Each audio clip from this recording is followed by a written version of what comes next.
shall pronounce you man and knight.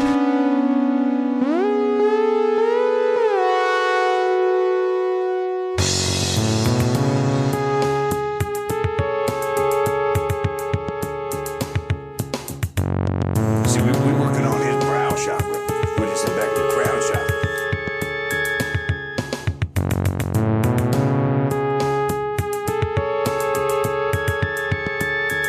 You have any modes? I'd like to see you incorporate them.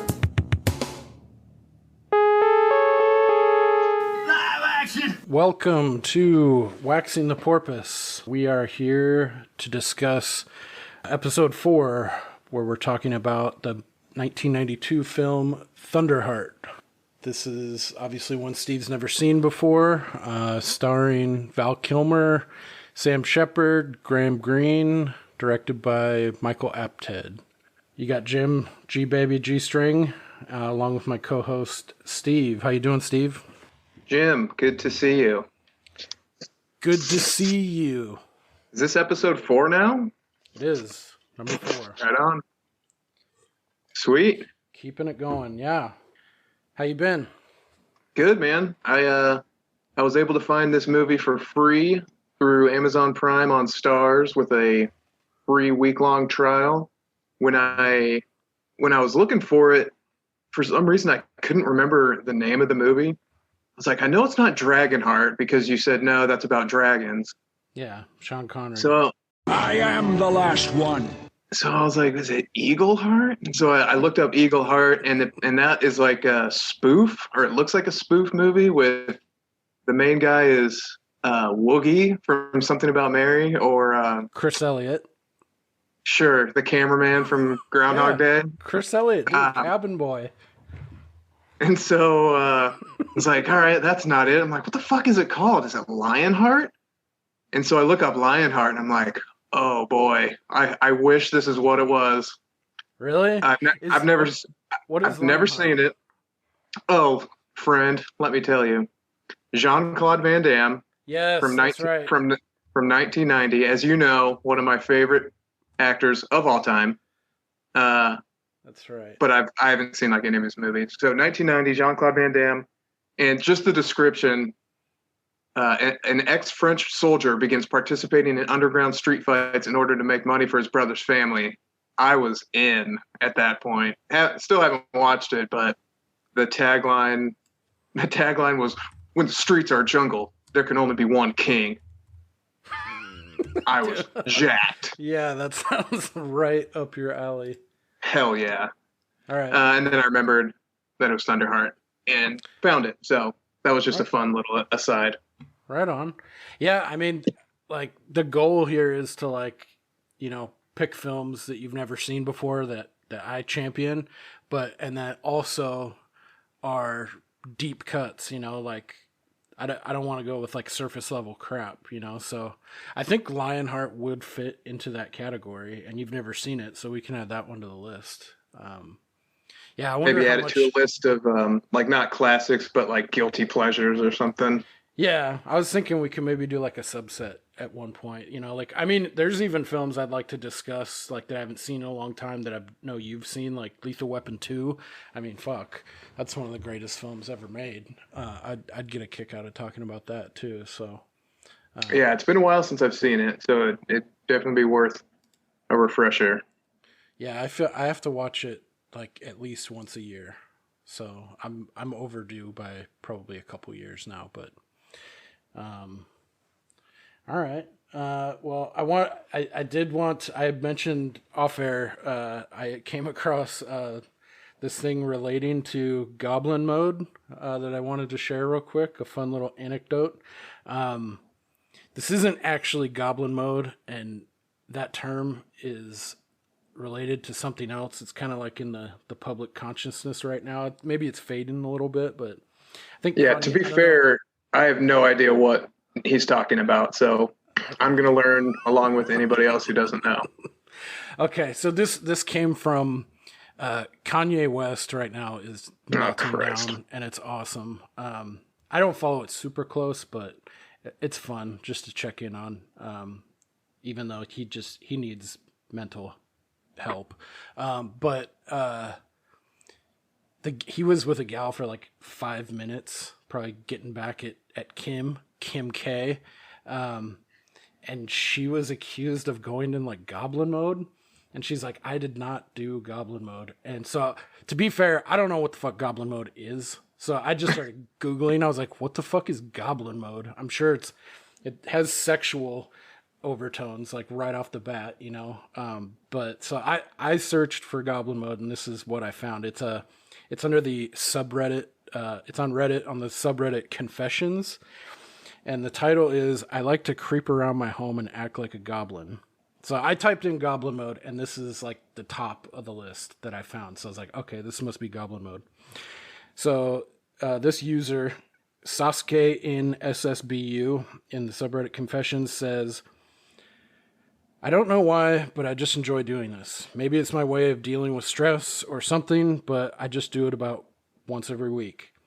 Generally, I'll carry around a sack and creep around in sort of a crouch walking position, making goblin noises.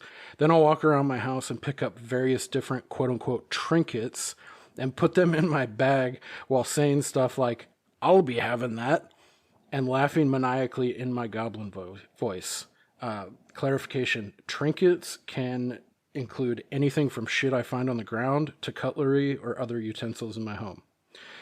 The other day I was talking with my neighbors and they mentioned hearing weird noises like what I wrote about, and I was just internally screaming the entire conversation. I'm 99% sure they don't know it's me, but God, that 1% chance is seriously weighing on my mind. I'm 99% sure that's bullshit. Chase, what the fuck were you thinking about here?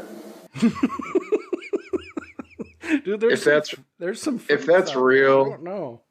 Yeah. Oh my God. That's so sick. I shared that with my wife and we about fucking died for 5 minutes and then started picking it apart. Like I'll be having that and picturing someone fucking crouched around, putting a fork and a gum wrapper.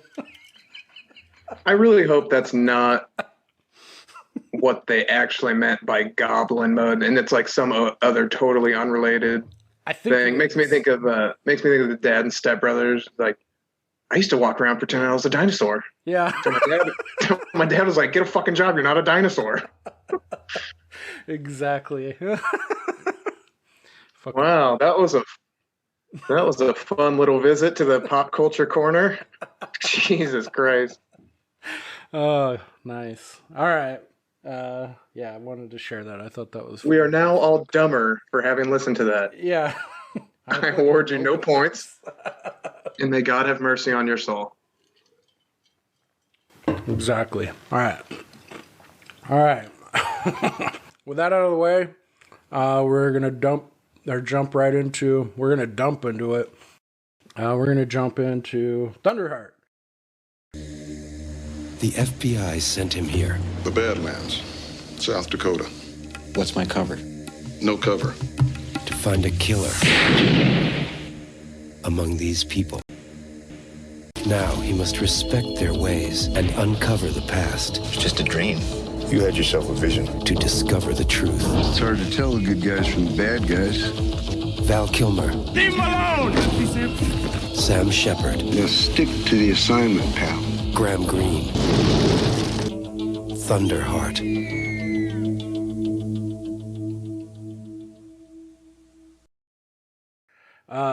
Thunderheart. So, what did you think? I loved it. Yes. I loved it. Awesome. I was on board. Great film or the greatest film?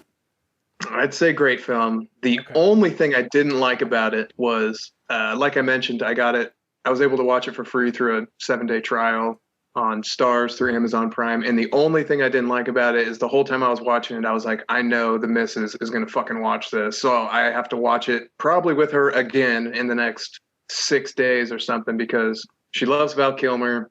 Nice. She loves Native American shit. And her whole family is from South Dakota. Oh, so perfect. The entire movie, I'm like, God damn it. This is so up her alley. But yeah, that's really the only complaint I had about it, was just knowing I'm gonna have to watch this again in the next 96 hours probably. Aw. But yeah, I was in right away. There were a couple points where I was like, I hope this doesn't turn into like a really bummer, like a Native American plight story, like a heavy, you know. Mm-hmm. And it didn't go too far into that. I didn't feel. I mean, it's obviously one of the themes, but it wasn't like wallowing and just super depressing. You know, it was just like an underlying theme of the movie. But yeah, I was in from beginning to end. Went by super fast. Sweet. Val Kilmer's just awesome. You know, Ghost in the Darkness is one of my favorites of all time, and I think this predated that by just a few years. Yes. So this was sort of 4. Yeah, because Ghost in the Darkness came out in 96. Was it that late? I couldn't remember. I mean, it's close enough. Yeah, and I don't know. I haven't seen the Val Kilmer documentary.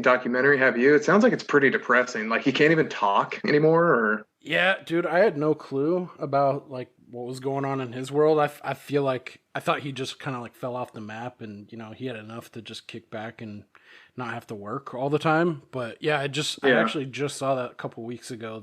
I saw the trailer for, isn't it just called Val? I think so. Yeah, I saw the trailer and I was like, oh, fuck, he can't talk. That's fucked, man. But I was very intrigued by the trailer because it looked like, he doesn't strike me like he would be that kind of person, like to like, you know, want to film everything. Like it showed like, you know, how he's filmed tons of his experiences, like since he was like 20 on all the films that he's worked on. So I bet that's pretty... It sounds like a cool documentary and have a lot of insight into like all the different films that he made, you know, but it didn't look like it in like a vanity way. Like he's just like, you know, documenting him navigating being an actor and shit. So yeah, it looked like it could be a downer though, just cause you know, where he is right now. The subject matter. Yeah. Well, unfortunately I didn't watch it, so we can't talk about it, but yeah, I'll probably check it out, and hopefully that isn't like the bummer type of thing that I was thinking this might turn into. Yeah. Like, did you ever see there's a documentary about the Amazing Jonathan, that magician, and his like degenerative medical condition? And no, I'm vaguely aware of that, but I can't place it. I know the name, that dude. Yeah, he just recently died, but yeah, it's just tough to see somebody's slow decline like that. But yeah, anyway, not to make it too dour of a note, but yeah, I really like the movie. Sweet. I was thinking about it. I had a question. I was wondering how well you know me. What do you think my favorite part of this film is? Scene, not like theme, like my favorite scene of this film. All right, so man, just put me on the spot. If I had to guess, when the little boy gets shot. No, I'm just kidding. You asshole. I would say when... Pretty close, though. Let me bring up... Is it when Crow Horse pulls Val Kilmer over and is like, "You're going 59. They told me to go get him," or something like that? Yeah.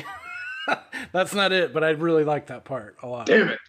Okay, then I don't know. That's almost my favorite part. Let me see your radar. You weigh 173, yeah? You're not a beer drinker. You're one of these tofu and pilaf characters. You wear your gun on your right hip, but you got a backup. A little 32, 38 maybe. And an ankle holster. Gives you a left foot drag. You're wearing brand new shoes that are a little too tight in the instep, but man, they look cool, and that's what counts. Am I right?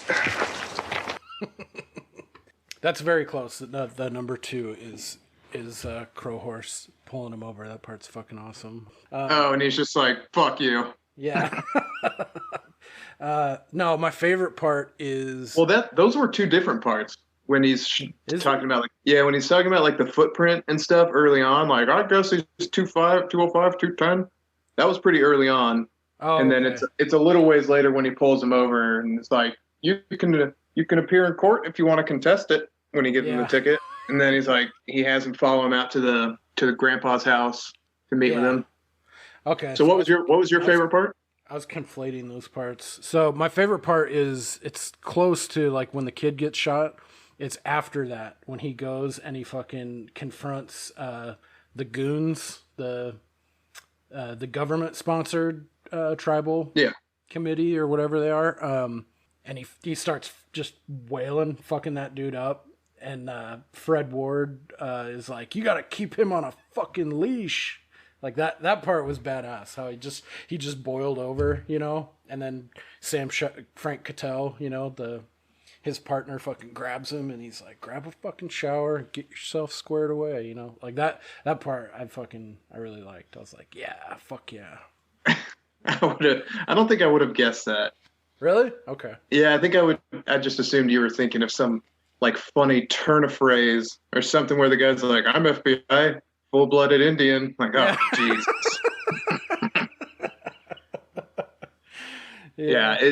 I think I was kind of expecting it to be a little cornier than it was, that last line notwithstanding, just because like early 90s. No, I thought it was really well done. I thought the music was good. It wasn't too corny like when you watch an old movie. And you can sometimes when you watch an old movie, you're like, I could probably guess within 18 months when this movie was made just based on the soundtrack for, you know, what was popular right then.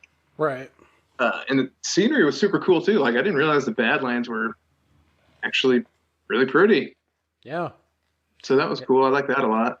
Yeah, when I drove cross country, I didn't go through North Dakota or South Dakota, but I went through Wyoming, and being a California boy my whole life, you know, like I have my, you know, preconceived notions about what Wyoming's like. Driving from California to Indiana, Wyoming was definitely the highlight driving through. It was really pretty country, especially Cheyenne, man. I could see myself retiring there one day. Cool. That's dope. I was unsure after Blade Runner. I guess I should have probably known in my heart of hearts that Blade Runner wouldn't have been your bag, but I was still a little unsure. But I did think you liking Wind River was definitely a good sign that this would probably be enjoyable. So yeah, I could definitely see there's obvious overtones of why it's similar to Wind River. You know, even just on its own, I thought it was really good. It was like Wind River meets like Aaron Brockovich or something towards the end. Yeah, totally. Especially with the introduction of, what's her name, Maggie?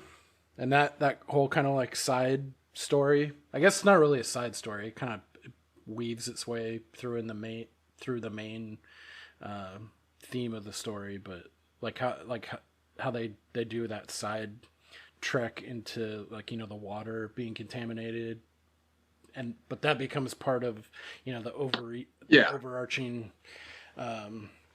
Well, it seems like two separate stories, but then it comes together in the end, like, oh, this is directly related to this. It's not just a side story, you know, dude. And then when they found her dead, I was like, oh, bitch. Yeah, that's one thing. So when I rewatched this, I probably haven't seen this movie in maybe 3 or 4 years. I always, throughout the years, every time I watch it, I always forget that they fucking kill her. Yeah. Because going through it, it's like the type of film it is, you know, there's fucked up shit going on, but it always lulls me into a false sense of security that she's going to be okay, you know?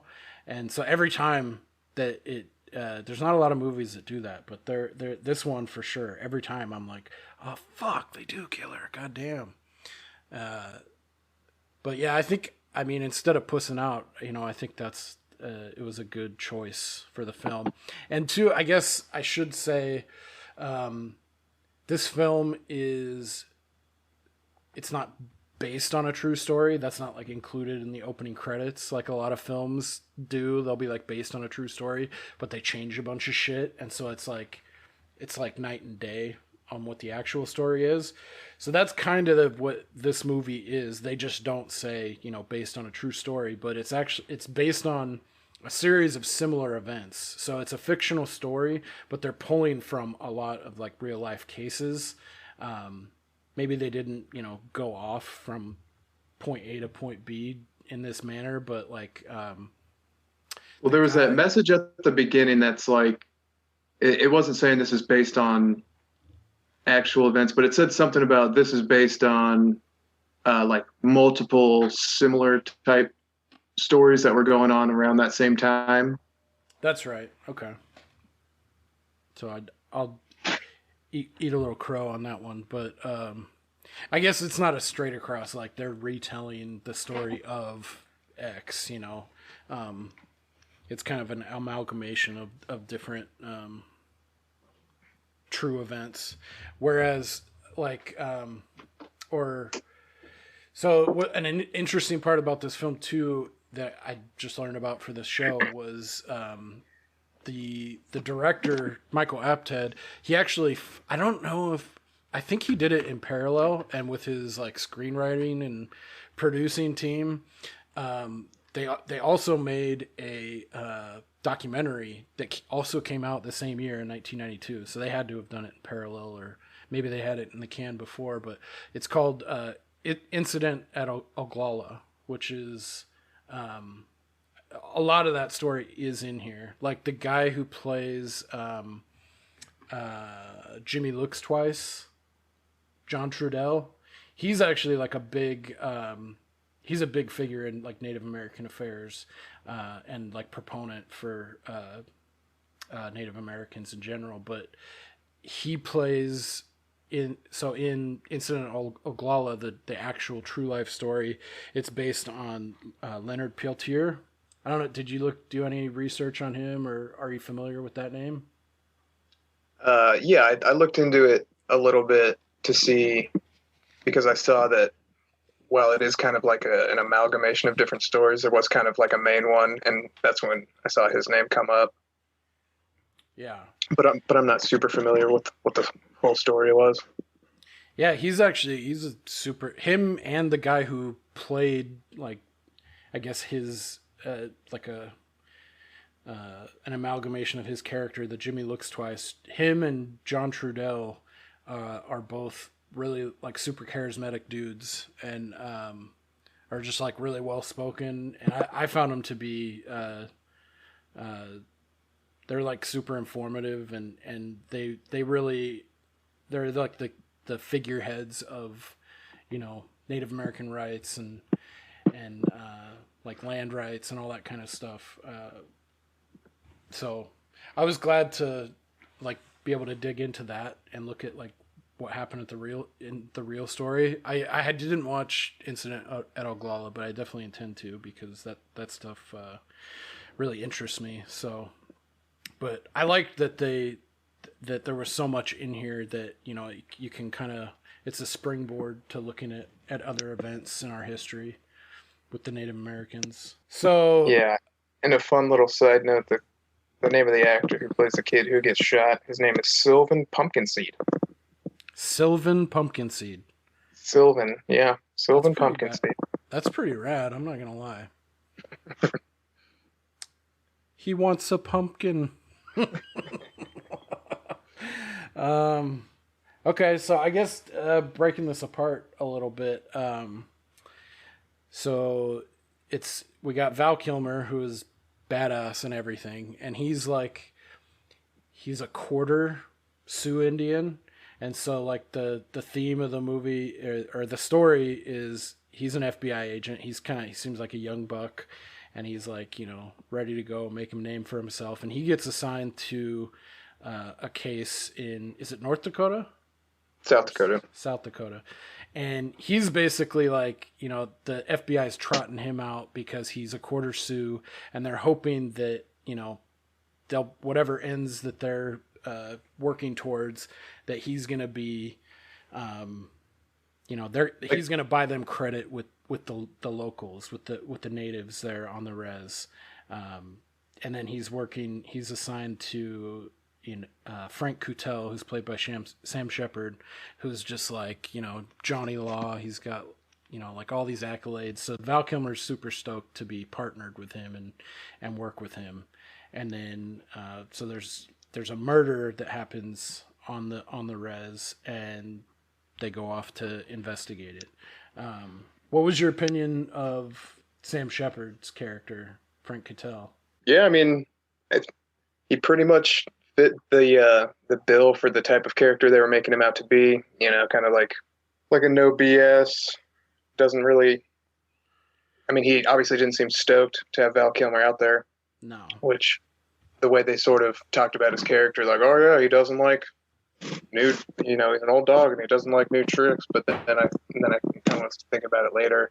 Well, he's probably not stoked because this is just one more person potentially sticking their nose in what turns out to be like kind of a corrupt business going on out there. And because like the cynical side of me was like, well, why would they send him out there if he's able to sort of make headway with the locals? They wouldn't want that, right? Because that would upend their whole little the conspiracy itself. But that wasn't up to the local guy. That was like the DC office. They decided to send him, you know, because right. The guy who's in South Dakota, he probably wouldn't have wanted someone who could, you know, ingratiate themselves with the local natives, right? Because that would be to his detriment. Yeah, that's a good point, actually. And I'm curious, like now thinking about it, do you think it was just a side hustle that the Frank Kittel guy was doing, or was it more of a conspiratorial, like a big, you know, it seems like it was, because I mean they were after the rights to the land, and they were poisoning the land, so they didn't want that to get out? Or was it more of like a, because I know the Frank Kittel character, he was making money on that deal, right?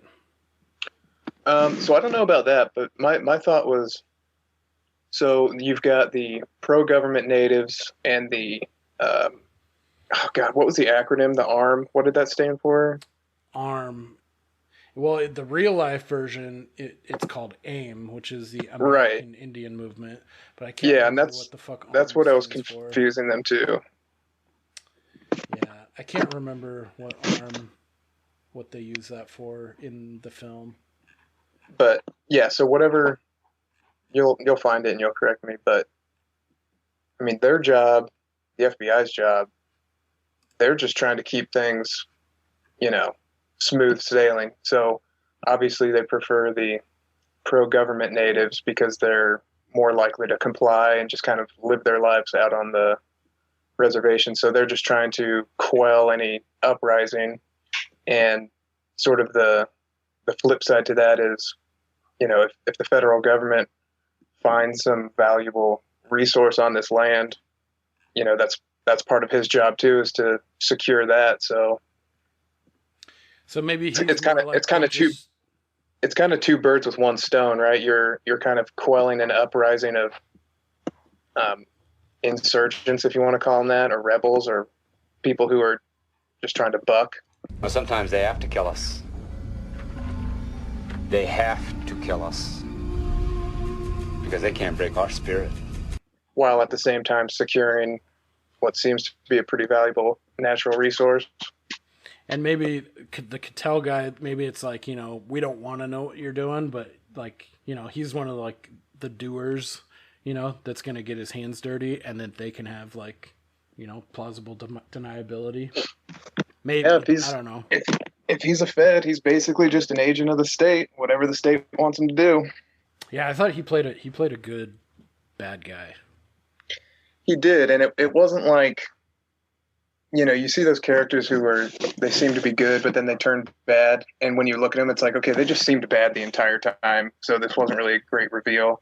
Mm-hmm. Or when they turn bad, it's like, okay, well, now this guy's acting like a totally different person. This is really out of character for everything leading up to it, which is awfully convenient. But I thought he did a really good job of sort of acting the same way the entire time. It's just when you look at it from both like perspectives, you're like, oh yeah, I could totally see that.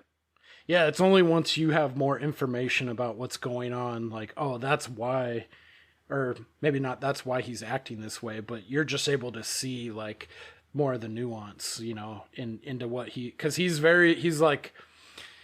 massaging the everything, like like having to bring on a new guy. He's got his shit that he's got going on in the background, and you know, yeah, there isn't like a stark like turn, like, oh, he's overtly acting bad. It's like you just, after watching the movie, you're just aware of, the shit that he's doing in the background. But Right. So kind of early on, one of the things that, looking back, when they first find the body, they're disagreeing about what kind of ammo was used. Val Kilmer's looking at it and he's like, "Oh, that looks like a 223 M16."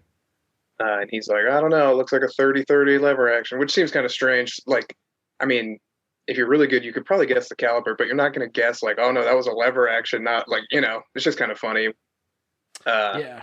But then it turns out like, oh yeah, Val Kilmer was right. So, he was probably, well, most assuredly trying to throw him off of what it was. Right. But at the time, it just seemed like he had a different opinion. Yeah, that's definitely like a one. And then when they find the car, and you can tell he's super fucking pissed. Yeah, he's like really fucking mad. Yeah, totally. Yeah, it's almost like, well, it's not the same thing, but it reminded me of Kingpin. He's like, "Somebody put sugar in your tank." And he's like, "They have sugar in your backseat, Mr. McCracken." It's for my morning coffee. Didn't I tell you to call me Big Earn? Tell you to call me Big Earn. And doesn't he like shove his finger in his mouth too? Like he's got he's like, "Are you sure?" And he like sticks his finger in his thing. Like, yeah. Yeah, and he just sucks it off. It's like, oh shit, man. God, that's a good movie too. That is such a good movie. I love that. My favorite part is when they're sitting, Woody Harrelson's eating like cereal, and Bill Murray's like, he's all yells at the waitress. He's all, Tanqueray and Tab sweets and keep them coming. I got a long drive ahead of me. Like, that's one that it didn't hit really like when I was younger, because I saw it like really young, but then older I was like, oh, that's good. There are almost too many good parts for me to try to narrow it down to one. But I think my favorite for sure is when him and Roger Clemens beat the shit out of him. Oh yeah. He's like, I didn't want him to think we were in cahoots. Yeah. It's like, well, I think you cleared that up when you rubbed Tabasco in his eyes. You don't mow another man's lawn. Yeah. Stoot slap you right now trying to move in on my squirrel. But I was surprised, so I wanted to look up. So on IMDb, it got a 6.8. That seems kind of strange. Yeah, I mean, and that's not bad, but it's. I definitely don't think it's that low. I would put it at least a 7.5. I mean, but even that's like just a C, right? Like, not even a C plus. But so I looked at Rotten Tomatoes, and the critics had it at 89, and the audience had it at 75. Huh. I don't know. I feel like it's a solid B, Yeah. Yeah, I think this is one of those films that kind of just, I don't know a lot of people that know this film, obviously from the younger generation, but like people our age, and I'm a couple years your senior, but like when this came out in 92, I was fucking 7, so obviously I saw it a little bit later, but yeah, I feel like people a little bit older would be more aware, but it's still, it's definitely a deep cut, especially in like, if you think about like Val Kilmer's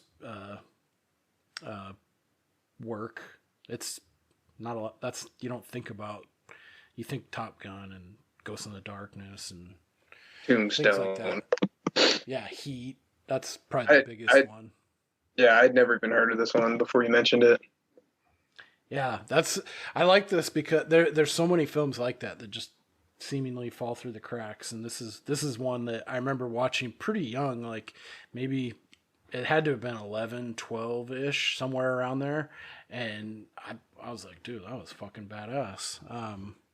So yeah, this is definitely an all-timer for me. Yeah, and I like they didn't get too far into his dad's backstory. I thought that was kind of cool that they like mentioned it but didn't go super far into it. I just thought that was kind of cool. They could have definitely gone way more info dumpy, and they could have definitely went way more like sugar coated, like had a vision of his dad and like talking to him, or more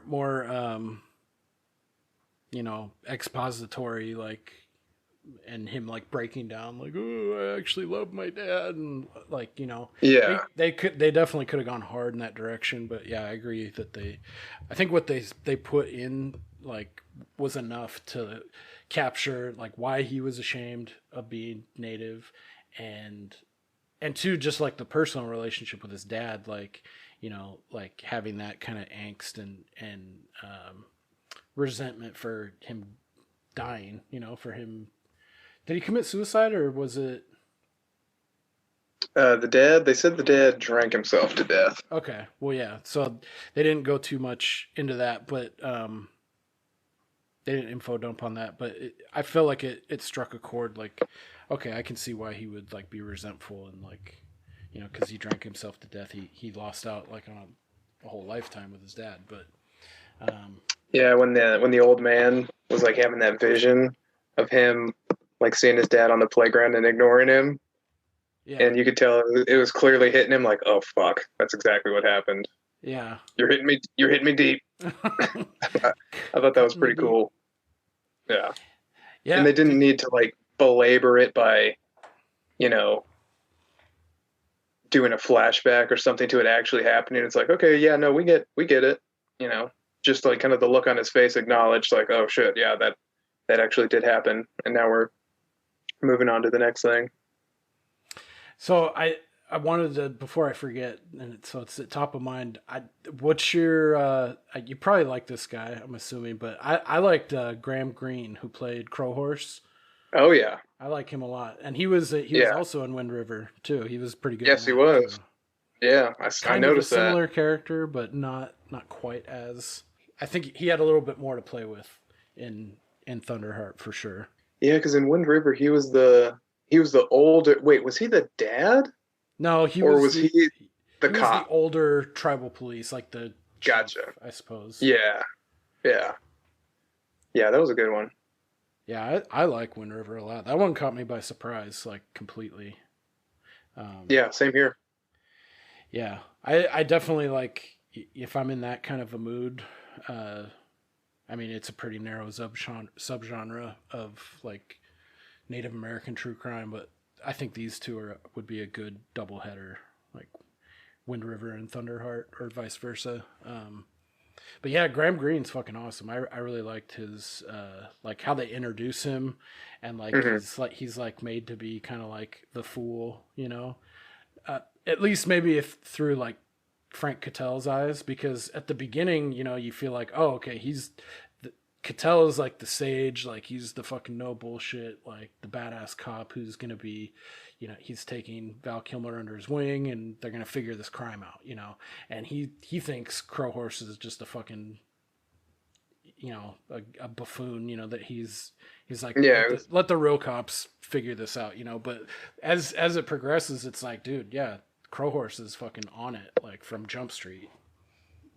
Yeah, early on they're, making fun of him for like sniffing dirt and like smelling the trees or whatever, and then it doesn't take long for them to be relying on him for information that he's found out. At least Val Kilmer like buys into him, and they start kind of doing their own like side thing, which I liked a lot too. I mean, without all the other themes, like just like bare bones, like a crime story, I feel like it's really successful too in because it's like it's a whodunit, but there's also other facets, like there's the whole governmental overreach and the the water being poisoned by what they're doing there, but then there's also the murder that they have to figure out. And I thought that's really cool too. That's one too I always forget, like at the very end when they talk to what's his name, and the guy in the wheelchair. Is that Yellowhawk or? Yeah, the one that's always calling. He's the one that's always calling Val Kilmer Redskin. Yes, Washington Redskin. Yeah, Washington Redskins. Yeah, and I like that joke, character a lot too. That joke is going to be lost on future generations because they won't know that was a sports team. That's right. Go, my favorite sports team, go. Yeah, what are they now? The Washington Commanders. Yep. I guess it's better than the Washington Football Club or team. Yes. Anywho, yeah, but I like that. Like that whodunit of like solving the murder and like, you know, finding the tickets, the truck in the river, you know, like figuring that whole part out. I always forget, like, fuck. Like when I'm watching it, I always try to think back on shit I've seen, like, oh, okay, this is what, you know, I try to figure it out and call back. This one, it's just like, it's almost like clean slate, which is, I think this is a good film. Like if you kind of put it out of your mind for a few years and come back to it, just remembering I liked that film. It's got good replay value. Like getting back into the story, like you're like, oh, there's a bunch of things to that you forget about, at least in my experience. But yeah, and it wasn't like there wasn't any part of it that felt really heavy-handed.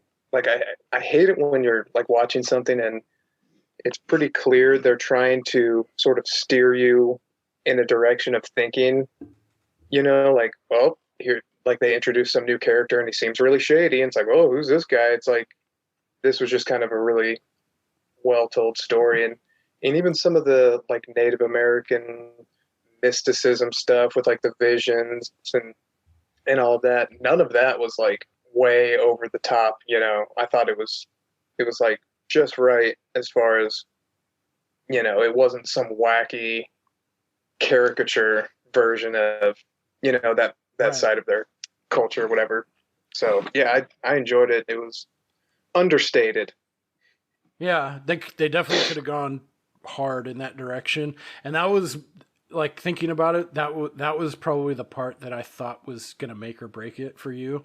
Like if they steered real hard into that, that probably could have been the difference. But yeah, I was unsure. Like with the way it is in the film, I was unsure if that was gonna be, you know, the thing where like, I wish they would have just cut that whole shit out, you know. But because it's definitely theatrical and it's definitely like playing on the supernatural, some of the stuff. But like you say, yeah, I agree that they didn't go overboard on it. I mean, because at the end of the day, this is a fucking movie, you know, it's not a documentary. But yeah, I didn't think they went overly dramatic or too overly theatrical in the story. Like I agree that it fit, you know, and it goes back to Val Kilmer's like internal struggle and him like breaking through on like embracing his Native American heritage, you know, and like, and at the same time, you know, realizing like if you want to play it good guys versus bad guys, that like these are the good guys, not the fucking FBI that he's been beat over the head with and what he's been striving for. So yeah, I really like that too. Like, I mean, I like a good underdog and like, you know, coming from behind to win kind of story like that. So that I'm definitely a mark for that kind of stuff. But yeah. So right. What were you gonna say? No, I was just gonna piggyback on that. Like it was cool to see as he was sort of coming back to this world that he's, you know, part of genetically, but that's about it. And he starts having these little kind of mini visions. Yeah, it's kind of like his body is sort of reconnecting back to something that he never really physically connected to, you know? Mm-hmm. So just more to the point of like, you know, it wasn't overly corny. Like he went to bed one night and had a vision that he saw who killed him, and that's how he solved the crime. And right, like he saw in his mind where the casing was, so he went and found it. Like that would just be too cutesy and inconvenient. But yeah, I feel like all the stuff they talked about is pretty. I think it sort of goes with that sort of culture without going way over the top for what's realistic, I guess. Yeah, totally. And I mean, I like to, I'm probably more of like into the supernatural and willing to give that more credit than you are. But, I like that you can take it there too. Like if you want to think about it that way and start thinking about, you know, if you're, I think it's just a context, right? So if they were to like ascribe that to, I don't know, like pick your random, like a Puerto Rican or a Portuguese family, it's like, well, I don't really know that to be true, that this certain culture believes these certain things. But like with the Native Americans, it's like, yeah, I mean, they are definitely into this type of thing, so I don't really have to suspend disbelief, that this would be a part of their lives, Right. And I like the stuff that they do blend in, like when they do, I don't know if they're doing a rain dance, but where they go to like a ceremony, and like I feel like they did it pretty respectfully. And too, like when they go to Bray's Jimmy Looks Twice, and they find him in the ceremonial sweat lodge thing, like, yeah, I feel like it they did a good job with like the realism and like and not like shitting on or making like you mentioned before, like making a caricature of the culture. Like they find him in like they didn't go find him drunk in a casino. Like, all right, we get the stereotypes. Yeah, I think that they handled it really respectfully. And I mean, too, I guess jumping into like a little bit of trivia on this that I thought was interesting about how like serious the filmmakers and the screenwriters took this. So, and then because they did this seemingly in parallel with the documentary about incident at Oglala, let me see, what is it? The screenwriter John Fusco of Thunderheart, he lived on so I guess this is based on the Pine Ridge reservation in South Dakota. So screenwriter John Fusco, he lived on the Pine Ridge reservation for 5 years researching the script. There he met Frank Foolscrow, a tribal elder who was the inspiration for Grandpa Sam Reaches in Thunderheart. But I thought that was wild. Like, that's fucking commitment, dude, to like living with the people and going there for 5 fucking years. Like, yeah, that's an insane amount of time. So after I'd learned that, it made me even more intrigued to check out the companion, I guess, documentary incident at Oglala. Two, I was actually, one thing I was curious about. I remember in the last episode when we were talking about watching Thunderheart, the director Michael Apted, I was like, yeah, he hasn't done much, or at least nothing that you'd be familiar with. But I went back and I looked at his body of work, and he's actually done a lot of shit. And he's like one of these directors that kind of like slips through the cracks, like he had actually had a lot of like hits. Like he did, probably his most famous one looking at this is Gorillas in the Mist, about Diane Fossey. Never seen it.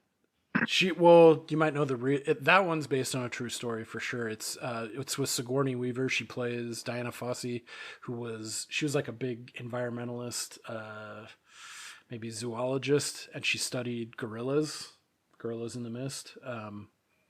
And I can't remember. I can't remember if she died in the wild, but it's she had a controversial. I've seen Congo. Does that help? Dude, Congo's such a fucking banger.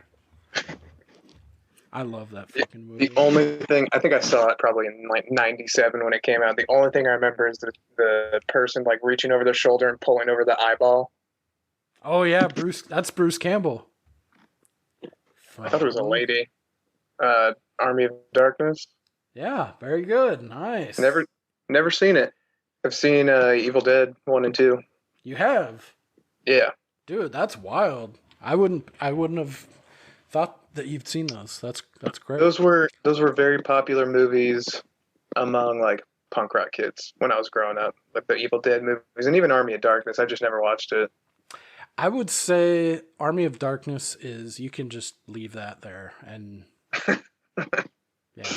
It really doesn't, like, even though it's the third part in that trilogy, the Evil Dead series, it feels, I mean, it's got the same main character and some of the themes, but it's tonally like way different. Like it's its own fucking thing to me. But did you like Evil Dead 1 and 2? Do you like them?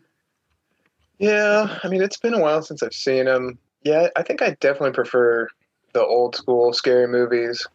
They kind of they're more of like a slow build versus now everything is sort of like just trying to startle you, right. You know? versus like old movies. Like I like Night of the Living Dead. That was a good one. Like the OG from like the 60s, the black and white?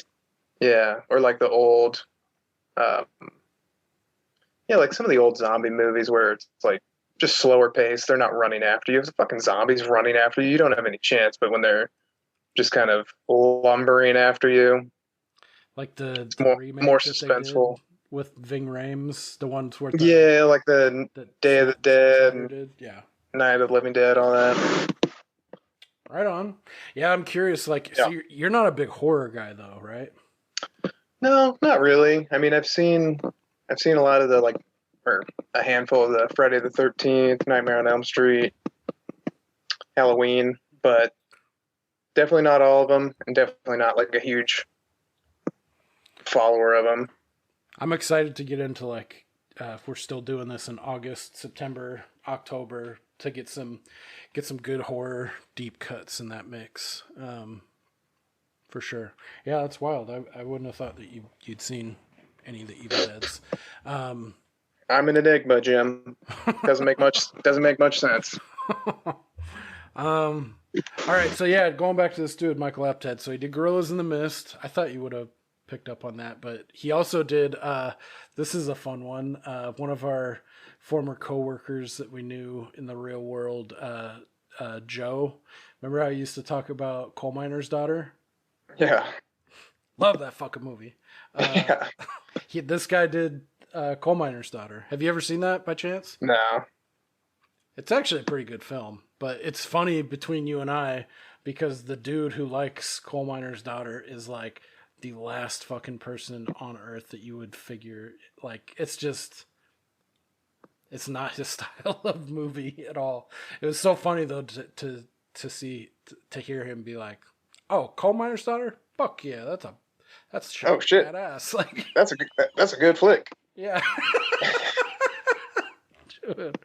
If you ever like look it up on YouTube, like watch a trailer for it, and it'll blow your hair back even more, knowing that. But yeah, so you did that. He did. Wait, was it Coal Miner's Daughter, or was it like Fried Green Tomatoes or something weird? No, it was Coal Miner's Daughter for sure. Okay. But I mean, going with that, definitely logic, if you like that, I could definitely see him liking Fried Green Tomatoes too. That's just a good film. I don't know anything about either of those, so. Dude, Fried Green Tomatoes will pull on your heartstrings. I will say that. All right, take it easy. Even with your tough exterior, I feel like you might put the beer down. You might not admit it, but I think it would fuck with you a little bit. So I'll leave that there. All right. Well, I guess this guy hasn't done a ton. He did Extreme Measures with Hugh Grant and Gene Hackman, and then he kind of fizzles out. So I guess it's actually the breadth of his work is not. Oh, he did a Bond film. He did The World Is Not Enough. I thought that was just. This guy's just got a weird kind of filmography, but I thought he was a nobody, but he's made like some pretty high level films. I assume if he only did one Bond movie, it must not have been very well received. No, not really. And I honestly don't like any of the fucking Pierce Brosnans save for Goldeneye. Goldeneye, obviously. Yeah, Goldeneye's all timer, fucking banger for sure. Actually, while I was on my paternity leave, I got on a huge fucking Bond kick, and I watched a shit ton of them. And I watched all of the Pierce Brosnan ones, and woof, man. Except, of course, Goldeneye. Everything else that he did, they're fucking terrible. Dog shit. Yeah. I think I've only seen one other one with him in it. Probably the one that came out after Goldeneye. Yeah, all of them after Goldeneye, they just lean on the fucking, like the gadgetry and shit. Yeah. It almost becomes like a spoof of itself. It almost becomes like in parts like fucking Austin Powers. So yeah, you should do the new Craig Bond films are fucking dope. I think you would like those a lot. Yeah, I haven't seen any of those. They're way more like gritty and like back to basics, you know, like they say fuck fuck all this gadgetry shit with like Q and like they're good. The most recent one, Daniel Craig's last one, No Time to Die, was fucking awesome. I loved it. That's what got me on the kick. I was like, I'm getting on a Bond kick. All right, so going back to Thunderheart, we kind of did a pretty hard swerve there. Did you? I don't know. Did you like the Grandpa Sam Reaches and his whole interplay with Crowhorse and Val Kilmer, like getting him to, come to the light side kind of thing? Yeah, I thought he was a really cool character. I liked the whole trade component. Yeah, when he gets his sunglasses for the rock, and then he tries to trade Crowhorse later. Yeah. It's like, that's a rock. Yeah, that was good. So it's a trade, man. I like those shades. What are those, Ray-Bans? Yeah. So I guess and the three-legged dog. Yeah. And he's sitting in the truck later, and he's fucking just hanging out. It's like 100 degrees, drinking milk. It's like, what fucking kind of choice is that? Jesus Christ. Yeah, it was cool. He opens up the carton and fucking gives it to the dog, and it's like he's slowly like becoming not a, company man, piece of shit, So yeah, I guess, we're talking about this movie, but we're not like breaking down every aspect of the fucking film. But I mean, so I guess to tie it up, like they do that kind of swerve with, Maggie, who dies. She's doing her own side project, like looking at the water being poisoned by, is it uranium? Yes. They're harvesting? Okay. Yes. And it's leaching into the water. So that leads him to finding the truck, right? The truck. What do you mean? Like, so for the murder. That leads him to her body. Okay. Up at the mine. Okay. So it doesn't really blow off the case because Frank could tell he's doing his best in the background to fucking, massage things and, working with the government sanctioned, the goons, tribal police. And then, but yeah, once Val Kilmer finds Maggie's body, then it's like all bets are off. And then we're racing to the conclusion of the film. Which, I mean, I don't have any problems with this fucking film. I think if I'm being really nitpicky, I think it could be a little bit tighter. Like it could shed maybe 5 or 10 minutes. But that's a super small gripe. But then the other thing too is like how at the end it does kind of lean into, like visions and, but I'm fine with that too. Like, him fully embracing his heritage and like, all the people standing up at the top of that rock and they're like, aiming down. I like too how they didn't go into that conclusion. They just left it there, like Cattell and his goons are fucked now. Like the jig is up, Right. And that's one of those things where if I was being overly critical, I'd be like, come on, how'd they all get there so fast and how'd they know to go there? But it's like, if you can buy into the whole idea of the visions and all that type of thing, it's like, well, that's what he was sort of seeing. It was, predetermined that he was going to go there. And that was like his instinct because, they all knew or whatever. So it's not like a huge logical leap to where, at least in the moment, I wasn't like, oh, come on, what the fuck? This is dumb. Like, oh, yeah, I could see that. I mean, this is what he felt like compelled he had to do. So it worked out, Yeah, some films, like if you don't have enough credit built up, it's way easier to start poking and exposing those gaps or you're not willing as much to let stuff like that stuff slide and just be like, oh well, it's part of the movie, Yeah, like Blade Runner, fucking stupid. God damn you. Somebody is going to take that thing and stuff it right up your ass. I love that movie. All right. Is there anything else that you looked at, or kind of did you dive into anything in the background of the movie that you wanted to talk about, or? No, not really. Okay. I definitely enjoyed it. Probably have to watch it again soon. Sweet. Well, I don't know, watching it like back to back like that, maybe some parts will wear a little bit thin. But if this is definitely one, if you put it down for a few years, and then come back to it, I'm curious to see if you have the same kind of experience. Like, this is one that, like all the plot points and everything. There's actually a lot going on in the film. I feel like that it's got good rewatch value. But cool, yeah. I get there are a couple tidbits of trivia that I wanted to talk about too, that kind of flesh out some of the background stuff that we were talking about.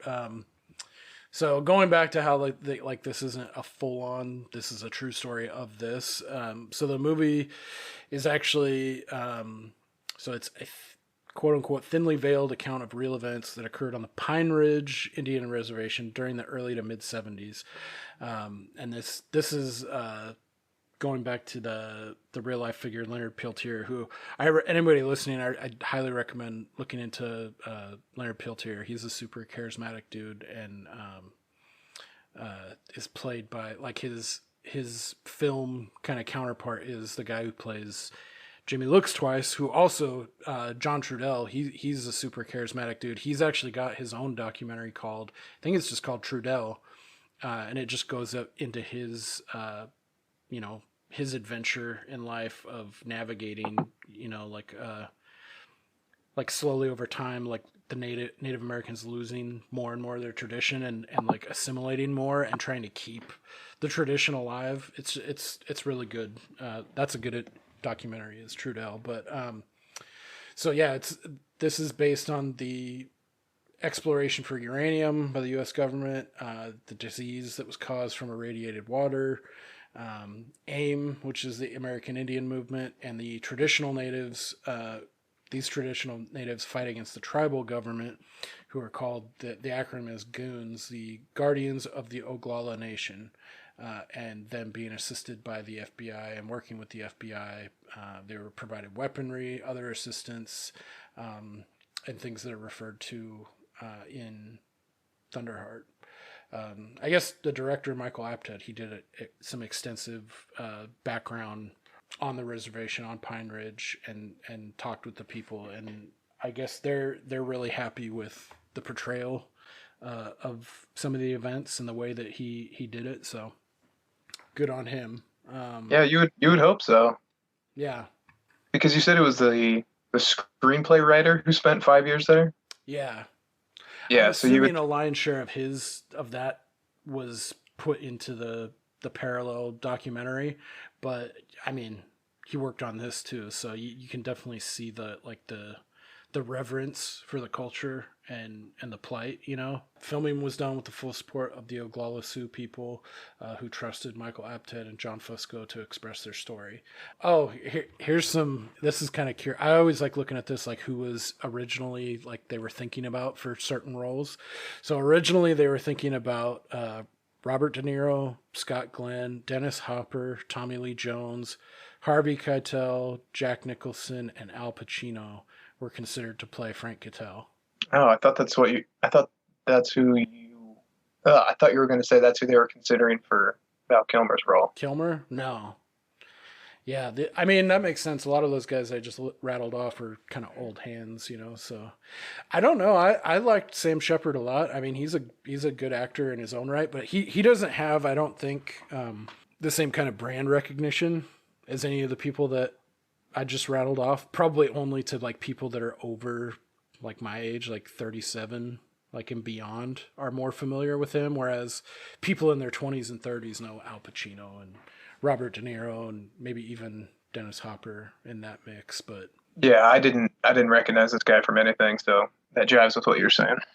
He's very good, actually. In it's a pretty small role, but he's in. You ever seen The Pelican Brief with Denzel and Nope. Julia Roberts? Nope. That's not really a deep cut, so I probably would never consider it for the cast, but that's just a good film. That's prime Denzel, my opinion. But yeah, off that list, the only person I could see like enjoying is either Harvey Keitel or Tommy Lee Jones. I think would have done a suitable job, or maybe to the same level as Sam Shepard. I don't know. But okay, so on the other side of the coin, so some of the people that were considered for Val Kilmer's role, Ray Lavoie, were Tom Cruise, Harrison Ford, it's probably too old, but Mel Gibson, Tommy Lee Jones again, Michael Keaton, Dennis Quaid, Kurt Russell, Arnold Schwarzenegger, Sylvester Stallone, Patrick Swayze, and the Sways, and Bruce Willis. It would have been funny to see Sylvester Stallone trying to act part native. Kurt Russell would have been good though. Yeah, I could see Kurt Russell, but I wouldn't buy the Native American influence. Although, I mean, if he's only a quarter Native American, I think that gives you a lot more leeway. It's like everyone, at least in California, is like, I'm 1/16th fucking Wintu, like. Yeah. Well, if you can believe it with Iceman, you could probably believe it with Kurt Russell. Yeah. Or was he Maverick? No, Tom Cruise was Maverick, right? Yeah, Tom Cruise is Mav. Val Kilmer's Iceman. Which, Top Gun 2 coming out? What the fuck? I had no idea.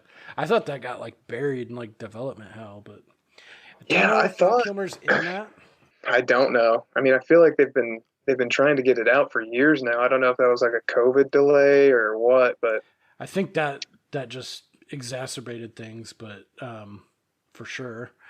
I could have sworn in the trailer of that, I thought they said Captain or Commander Kazansky, and that's Iceman. That's Val Kilmer's character, Tom Kazansky. So I'm wondering if they're going to do some fucking CG de-aging bullshit to put him in the movie. I don't know if I'll like that, but anywho. Yeah, guess we'll find out if they ever release it. Yeah, I think Val Kilmer did an excellent job. I wouldn't have wanted to see any of those other people in that role. I don't think they would have done near as well. I mean, it's not like he puts on a fucking a virtuoso performance, but I feel like Val Kilmer's acting ability, him as an actor, was pretty perfect for this role. At least compared to those other people that they were thinking about, but yeah, I'd say underrated actor. Oh yeah, and then I don't know if it's right to say you're a gun guy, but you're more familiar with calibers and things like that than the average Joe. But so at the very beginning of the film, when the agents visit the murder victim's body, Val Kilmer's character states that the bullet caliber is a .223, so the murder weapon must be an M16 or an M1 rifle. These are two rifles that have completely different caliber bullets. The M1 is a 30-06, and although AR-15s can be .223, the M16 traditionally fires a 5.56 NATO round. You'd expect an experienced agent to know this. Does that jive? Well, okay. I don't know how far into the weeds, because I'm not a huge gun nerd, right? But a .223 can also fire a 5.56. Right. At least mine can. So I don't really see the difference between those two. But an M1, I think an M1 refers to a type of weapons platform, not necessarily a caliber. So that, let's see. So if somebody was like, oh, I went and bought an AR, right? Most people would assume you mean an AR-15, which is a .223 or a 5.56, but they also make an AR-10. Which I think is a 308 or something like that. A 308 Lacuna? I don't know what that is, weird fuck. But it might be one of those things where it's technically they're wrong, but kind of also right. The funniest thing was when he was like, oh no, I think it's whatever he said, 300 lever action, because it's you would have no fucking clue if it was a bolt action, the lever action, there's nothing unique about looking at a bullet hole.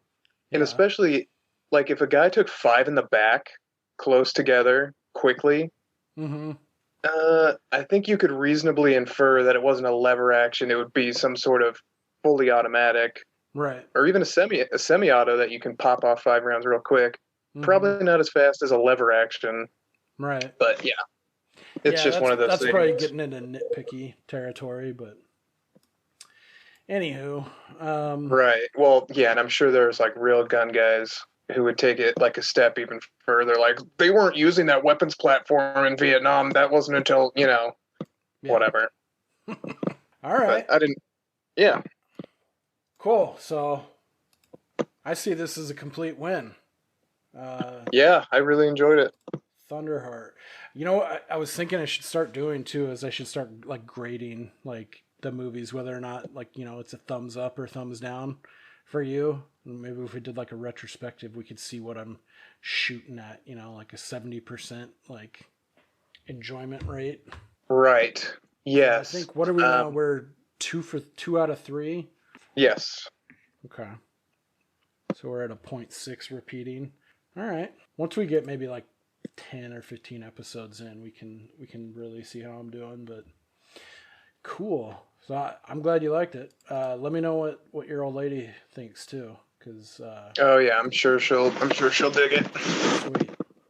Cool. Well, good times had by all. All right. Yep. So that's gonna wrap it up for Thunderheart. Let's go into our topic randomizer.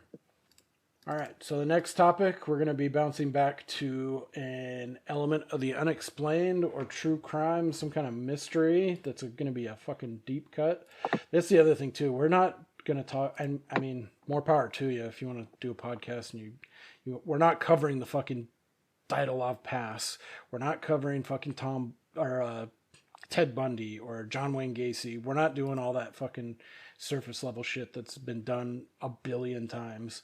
I mean, I think podcasts are so ubiquitous now that like there's nothing safe. Everything's a remix. Everything's been done. But my goal is to try as hard as possible is to cover things that haven't been fucking done to death.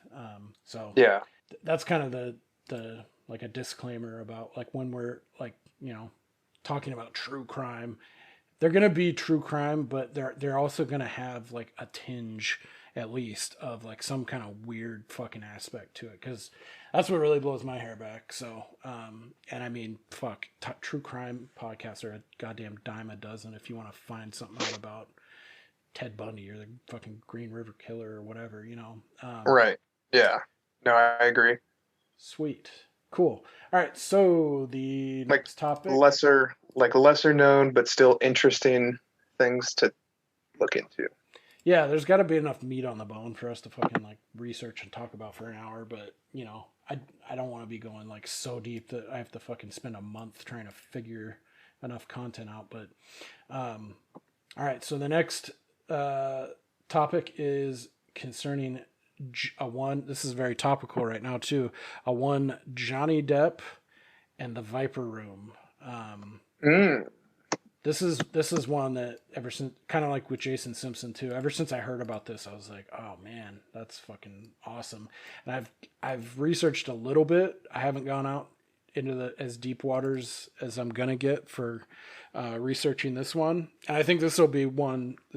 Are you familiar with this at all? Like his relationship with that? Okay. Yeah. No, I know that's where River Phoenix died. That's pretty much all I know about the Viper Room. Yep. And Johnny Depp owned the Viper Room at the time that he died.